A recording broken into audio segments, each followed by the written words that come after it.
Oke, Assalamualaikum warahmatullahi wabarakatuh. Perkenalkan, saya Raden Mas Devan Mangkuardana dari kelompok 9 Gambiran Geng. Di sini saya akan menjelaskan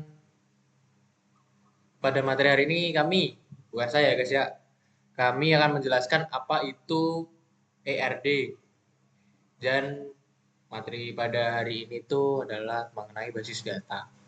Jadi perlu kalian ketahui, ERD itu adalah Entity Relationship Diagram, yaitu suatu diagram yang digunakan untuk memodelkan struktur data dalam suatu sistem informasi atau basis data.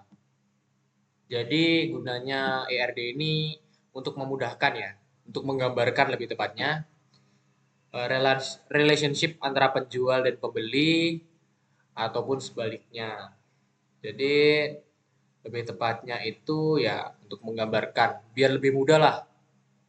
Dan ini biasanya digunakan banyak banyak pihak, entah dari toko atau gudang. Lalu ERD sendiri itu juga memiliki beberapa komponen. Ada entity, ada atribut, ada hubungan atau relationship. Seperti tadi ya, ERD. D-nya tadi diagram. Jadi entitas itu objek atau konsep yang memiliki keberadaan sendiri dalam suatu sistem. Contohnya ya ini yang kotak ini penjual, pembeli barang. Nah, itu entity. Lalu atribut. Atribut itu karakteristik atau sifat dari suatu entitas. Jadi contohnya itu ada nama pelanggan lah, nama toko, alamat, tanggal lahir. Ini ini itu namanya itu atribut. Lalu ada hubungan atau relationship.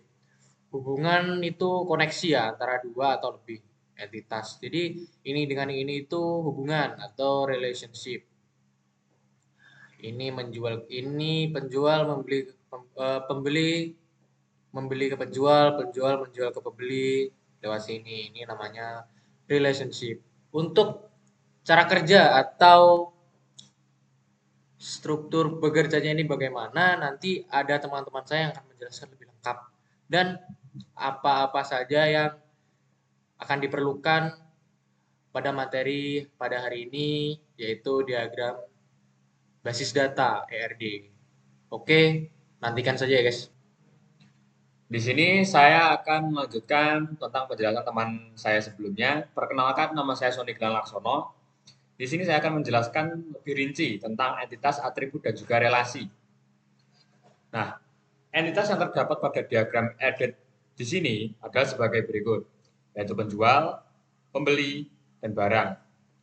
Nah, atribut dari setiap entitas ini adalah sebagai berikut, yaitu penjual, atributnya adalah alamat, email, nama penjual, lalu pembeli, atributnya sebagai berikut, yaitu nama toko, email toko, dan alamat toko.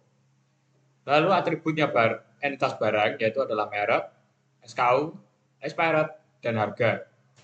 Nah, masing-masing ini memiliki relasi antara entitas, memiliki relasi tersendiri ya. Relasi atau hubungan dari setiap entitas sebagai berikut, yaitu pembeli. Pembeli memiliki relasi many to many. Seorang pembeli dapat membeli banyak barang. Suatu barang dapat dibeli oleh banyak pembeli.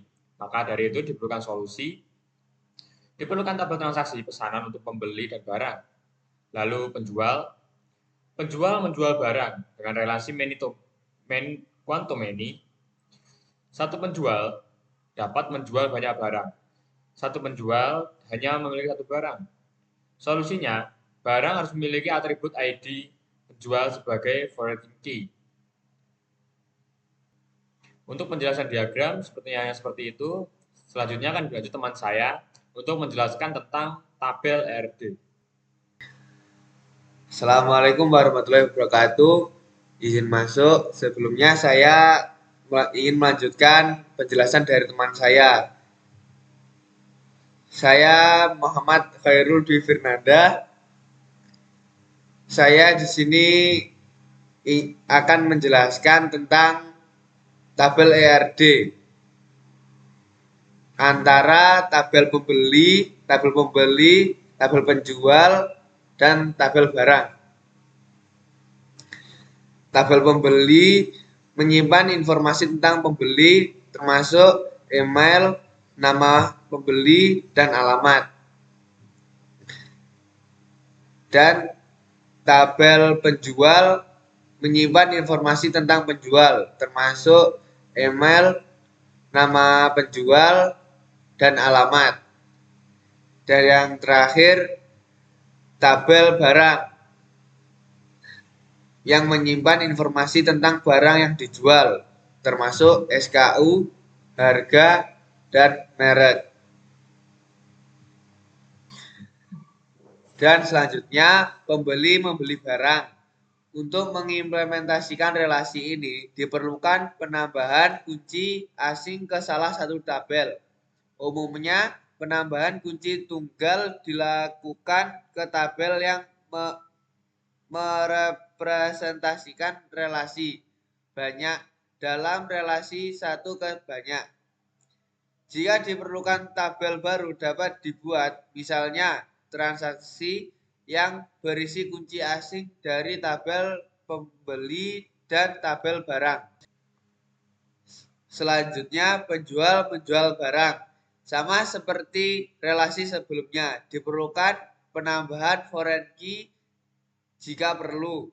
Foreign key email penjual dapat ditambahkan ke tabel barang. Sekian dari penjelasan tabel dari saya. Saya kembalikan ke teman saya. Oke, dari teman-teman saya mungkin cukup jelas ya karena sudah dibacakan dengan sangat baik. Ada diagram, ini adalah diagram atau ERD tadi yang mungkin saya cukup evaluasi lagi ya. Ini penjual ya. Misalnya ini dari penjual. Dari penjual ini ada atribut. Dari penjual ini atributnya ada nama penjual, ada email, ada alamat. Lalu dia menjual. Dia menjual. Nah, bagaimana untuk sampai ke pembeli? Dari barang dulu, dari toko. Ini adalah toko ya misalnya. Toko. Nah, di toko ini ada merek, ada SKU, ada tanggal expired, ada harga. Di sini pembeli akan tahu. Pembeli ke sini dulu. Dia tahu, oh, di sini mereknya ini. Tanggal expirednya segini, ada harga. Maka dia akan menghubungkan ke penjual sini. Nah, di sini terjadilah relationship antara penjual dan pembeli. Jadi cukup jelas dan ada tabel eh, tabel penjualan ya. Tabel penjualan ini penjual barang dari penjual ke barang, dari barang ke pembeli. Jadi seperti itu. Mungkin cukup sekian penjelasan dari kelompok 9 gambaran gengs.